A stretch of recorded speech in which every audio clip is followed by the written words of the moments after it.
Have you ever had a conversation where someone said one thing, but you just knew they meant something else entirely? Well, today we're going to decode that feeling. We're diving into the powerful, unspoken language we all use every single day, often without even thinking about it: nonverbal communication. It's a whole world of gestures, expressions, and posture that can sometimes say way more than our words ever could. And get this, some researchers say that a whopping 80% of what we're actually communicating doesn't come from the words we speak. Nope, it comes from our actions, our gestures, the look on our face. That's a huge piece of the conversation that we might be missing. And, this can cause some real misunderstandings. Let me tell you about Jennifer, a student who was in class one day just feeling awful, sick and tired. But her friend and even her instructor, they thought she was bored and annoyed. She wasn't at all, but her body language was telling a totally different story. It's the perfect example of how our wordless signals can get their wires crossed. That story about Jennifer really gets to the heart of it, doesn't it? It shows just how powerful this unspoken dialogue really is. It's almost like we all have a second mother tongue, this invisible conversation that's happening all the time right beneath the surface of what we're actually saying. Think about it. From the way you shake someone's hand, to your hairstyle, to how you're sitting right now, we are constantly broadcasting signals. These little cues tell people who we are, and they totally shape how we connect with others. And the wildest part?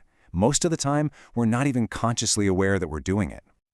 So if this is a language, how do we get fluent in it? Well, you got to start with the basics, right? Like any language, this one has a kind of grammar, and researchers have broken it down into what they call the 3 secret codes of communication. Okay, let's break this down real quick. First up, you've got the intrinsic code. These are the signals we're basically born with, things that are biologically hardwired. Think about crying when you're upset. It's just natural. Then there's the iconic code. This is where you imitate a feeling, like putting on a happy face even when you're not feeling it. It looks real, but it's a bit of a performance. And finally, we have the arbitrary code. These are the symbols we have to learn from our culture, where the meaning is totally made up. A perfect example is the thumbs up for good job. All right, so now that we have the basic grammar down, let's get into the really fun part, the vocabulary, the specific ways our bodies talk without making a single sound. Our faces, man, they are basically billboards for our emotions. The look on someone's face is almost always the first signal we pick up on, and it can transmit so much information before anyone even opens their mouth. I mean, how much can you figure out just from a tiny smile or a quick little frown? A lot. And what's really cool is that some of these expressions are truly universal. The researcher Paul Ekman found 6 core emotions. That's joy, sadness, anger, fear, surprise, and disgust. And he discovered that the facial expressions for them are recognized pretty much everywhere in the world.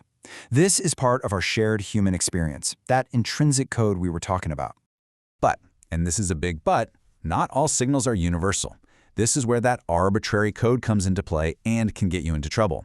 Take the OK gesture. In the United States, it means everything's good, but you flash that same sign in some other countries and you might have just seriously offended someone.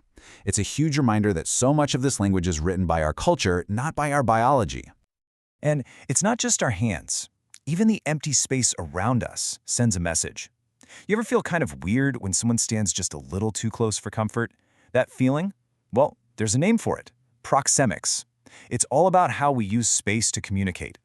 An anthropologist named Edward T. Hall actually mapped this out into 4 zones. You've got intimate distance, which is super close, for people you trust completely. Then there's personal distance, for friends and family.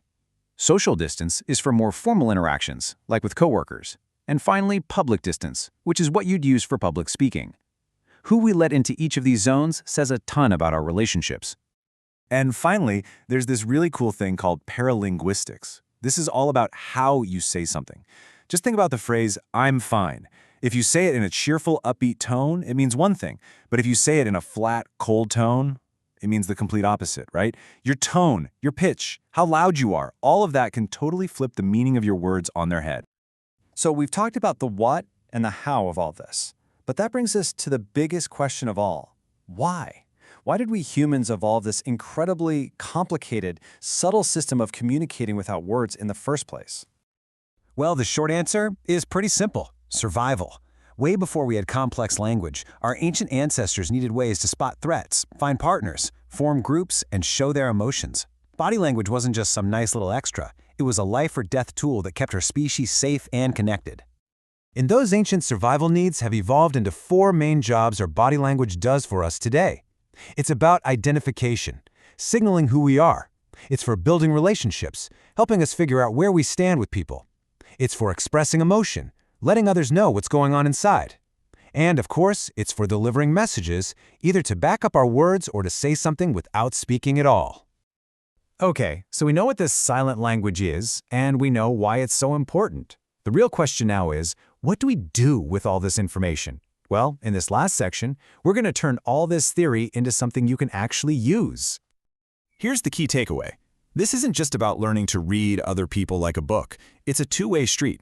Getting better at nonverbal communication means you become more aware of the signals you're sending out, and you get way better at picking up on the signals others are sending to you.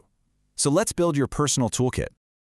So what's in this toolkit? Here are 5 super practical tips. First off, just start paying attention to your own behavior. What are you doing with your hands? How are you standing? Next, look for those moments when someone's words say one thing, but their body is screaming something else. Third, don't focus on just one gesture. Look at the whole cluster of signals. Fourth, and this is a big one, context is everything.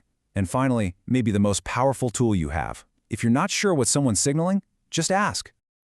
And that brings us right to the end. Every single posture, every glance, every little movement is sending a message out into the world. So I'll leave you with this to think about. If you're not consciously choosing your words, what exactly are you saying?